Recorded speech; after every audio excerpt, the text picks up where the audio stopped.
section. In this section we are going to discuss ideophile efficiency, and here we are going to discuss how we can calculate the efficiency of different for loops, while loops, if statement, etc. Just remember the last section. What are the topics we discussed in the last section? What is complexity? What are the factors affecting complexity, time complexity and dominant term? Okay, so here we are going to discuss how to calculate the complexity of a particular algorithm. First one. So here, before calculating the complexity, one assumption is there. All steps that taken precisely take same time to execute. That is, we are considering an assumption that each steps will take same time to execute. That is, constant time it will take to execute. So first we are considering about loop. Running time of loop. Suppose we are using a for loop. How many time it will take to execute? That we can find out. So in the case of loop, it is equal to the running time of the statement inside the loop, including test, multiplied by the number of iteration. Okay. So the running time of loop is equal to the running time of statement inside the loop. Suppose in the body of the loop, how many statements are there?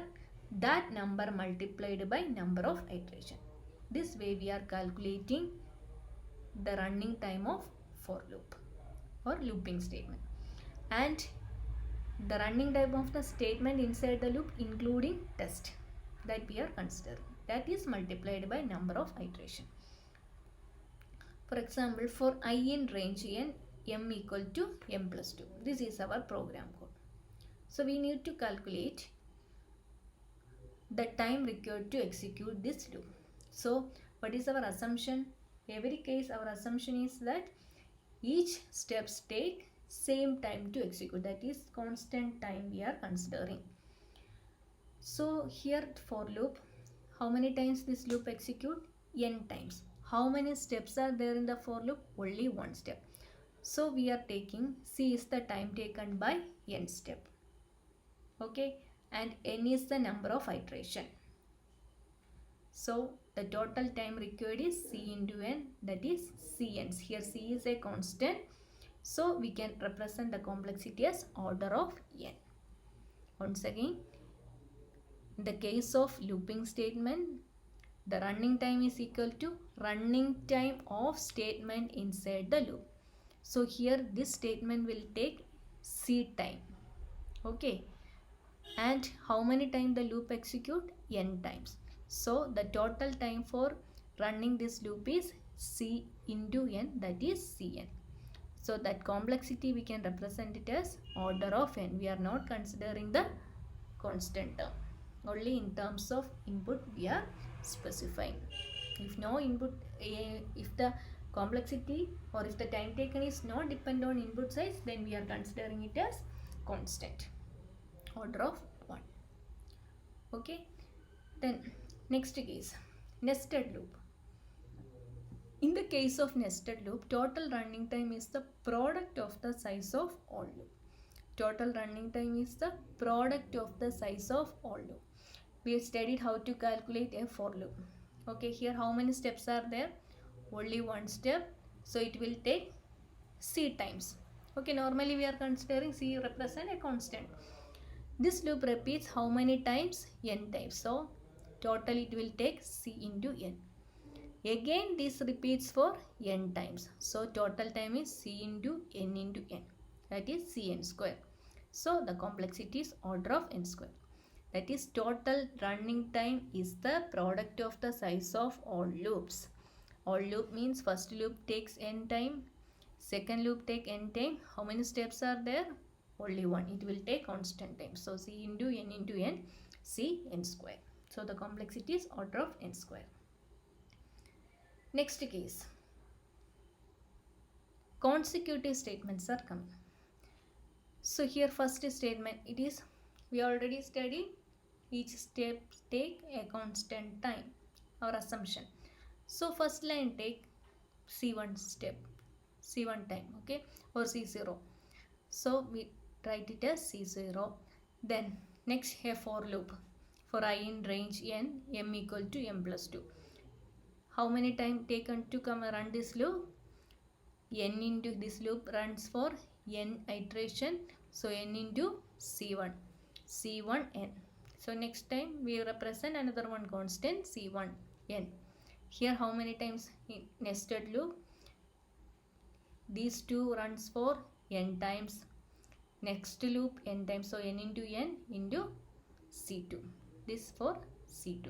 So Z0 plus C1 n plus C2 n square. So here this is the total time. So we studied dominant term. What is dominant term? The term that maximum affect the efficiency of the algorithm. That is our complexity. So here C0 plus C1 n plus C2 n. Out of these three, which term commonly or maximum affecting the complexity? C2 n square. So we are representing the complexity as order of n square. Don't be confused. The term that maximum affecting the complexity, that affecting the efficiency, that is represented by our complexity, order of n square. Then another one, next is if then else. So in the case of testing cases or selection statements, time taken by the test plus time taken by either of then part or else part. Two parts are there. Maybe if the condition is true, then we are executing the statement following the if part. Otherwise we are executing else part. So here what we are taking, test condition, time taken by the test plus time taken by either the then part or else part. Okay, so here for example, if length of list 1 not equal to length of list 2, return false. So how we are calculating? For this comparison we need to calculate. So that take Z0 time, constant time. Return false, C1 time plus, okay, else part. This one loop is there, then again test condition, then another one statement. This statement takes constant time C2. This also take constant time C3. So C2 plus C3. Then this repeats for n times. So C2 plus C3 of n. Once again I repeat. In the case of if then else, that is if else, we are taking time for test plus either else part or if part. Okay, that is if part means the statement following the condition. So here we are considering the maximum time needed for the, here we in all the cases we are representing using big O notation. That's so every cases we are considering the maximum time required to solve that particular program. So here if condition takes C0 time, the return statement C1 time, that is constant time we already assumed. Otherwise in the else part, one for loop is there.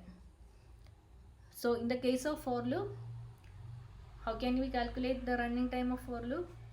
Number of statements following the for loop into number of iterations. So how many statements? This statement, two statements are there. So it will take C2 time for execution and next one takes C3 time. So we are adding these two into n. So finally how can we calculate the complexity? Here the maximum term affecting the complexity is C2 plus C3 n. So the complexity is order of n. So this way we are calculating the complexity. Next one question. What is the worst case complexity of the following? Worst case complexity means maximum time, that is we can represent using big O notation. So here on for loop, two for loop, then sequence of statement. Sequence of statement means suppose here we are considering constant time. Okay, so this will take n into C0 plus one for loop with sequence of statement n into C1. So here what is the maximum or dominant term? N square. So the complexity is order of n square. This way we are calculating the complexity. So next lecture we will discuss same problem in two different ways and how it affect the complexity, mainly binary search and linear search, and another one prime, finding the prime.